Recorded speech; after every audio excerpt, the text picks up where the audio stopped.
I'm here tonight as an adult family home provider with my daughter. We both provide services for people with disabilities, developmental disabilities, and we're kind of here for Washington County. All of us in Washington County are kind of a network, adult family home providers, and the MCOs do not like that. I'm just real sad tonight with all the stories that we're hearing, and we all hear these stories all the time, and from a lot of people. And I guess what I've been seeing, I've worked for both providers over the years. I will no longer work for Care Wisconsin, period. I just won't. But there's just so much going on with people are numbers now. They're not really human beings anymore, is what we're seeing.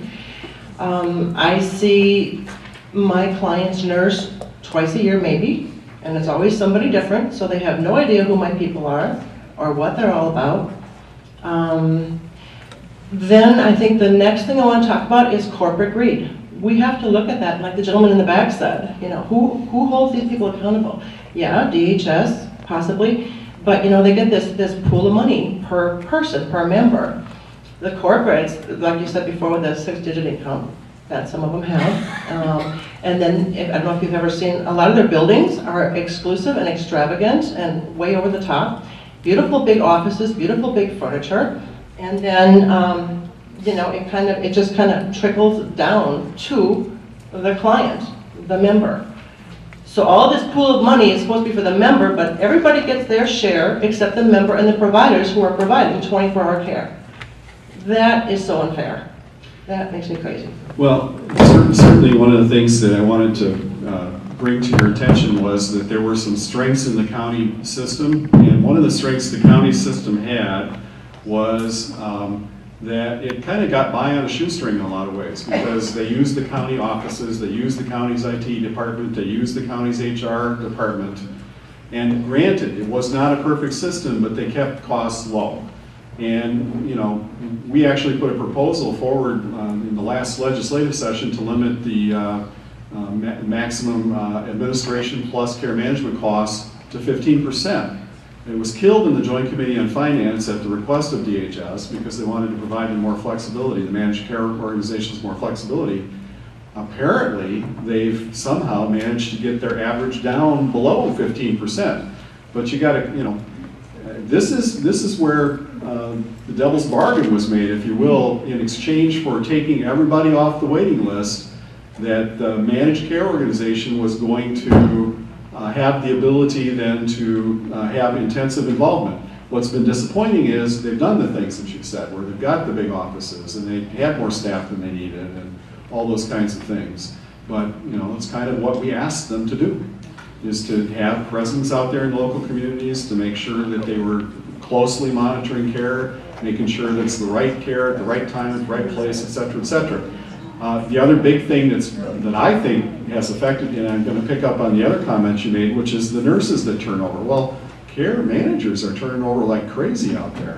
And I think it's partly because it's an unusual position. They almost have to be accountant and social worker, or accountant and nurse, because there was always that other bottom line that they're looking at. Whatever decision they make affects the bottom line of the managed care organization.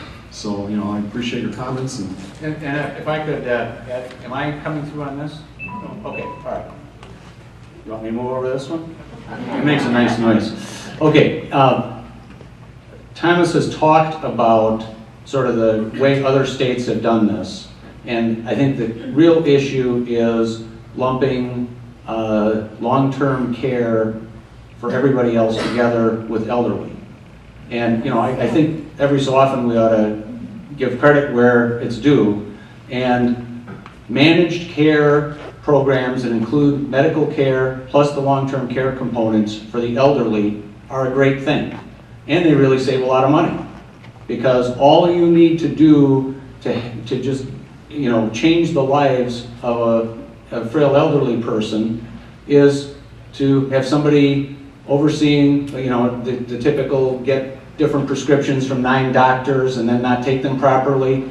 Not only those people living bad lives because they feel so unhealthy, but all of those doctors and all of those medicines cost money, and we can save that just by managing their care. And so frequently people get healthier, don't go to the hospital as much. So now we've in family care, put this big care management component and hot and cold running nurses and everything else. Well, did anybody who runs an adult family home or a CBRF let their clients go to 7 doctors and mismanage their medication? No.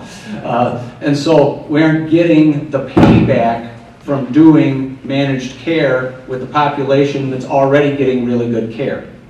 And so, you know, besides the rate stuff, that, you know, it should be treated differently in a managed care system.